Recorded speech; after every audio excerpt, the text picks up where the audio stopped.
Champion ట్రోఫీలో పాకిస్థాన్ మ్యాచ్లో కుల్దీప్ యాదవ్ మాయాజాలం సృష్టించాడు. సల్మాన్ ఆగా, షాహీన్ అఫ్రిది, నసీం షా వికెట్లను తీసి పాకిస్థాన్ను కోలుకోలేని దెబ్బ కొట్టాడు. అయితే చివర్లో పాకిస్థాన్ టెయిలెండర్లు బ్యాట్ గెలిపించడంతో పాక్ 240 మార్కును అందుకుంది. అయితే ఈ మ్యాచ్ను మలుపు తిప్పింది కుల్దీప్ యాదవ్ అని చెప్పాలి. తన స్పిన్తో పాక్ బ్యాట్స్మెన్లకు చుక్కలు చూపించాడు.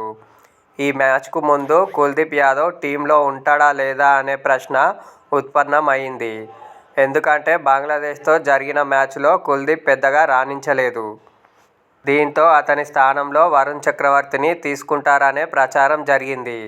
కానీ కుల్దీప్ యాదవ్పై నమ్మకం ఉంచిన రోహిత్ శర్మ అతన్ని జట్టులో కొనసాగించారు. కెప్టెన్ తనపై పెట్టుకున్న నమ్మకాన్ని కుల్దీప్ యాదవ్ నిలబెట్టుకుంటూ 3 ప్రధాన వికెట్లను తీసి పాకిస్థాన్ తక్కువ స్కోరుకు పరిమితమయ్యేలా చూడడంలో తన వంతు పాత్ర పోషించాడు. కుల్దీప్ యాదవ్ 3, హార్దిక్ పాండ్యా 2, అక్షర్ పటేల్ 1, జడేజా 1, హర్షిత్ రాణా 1 వికెట్ తీశారు.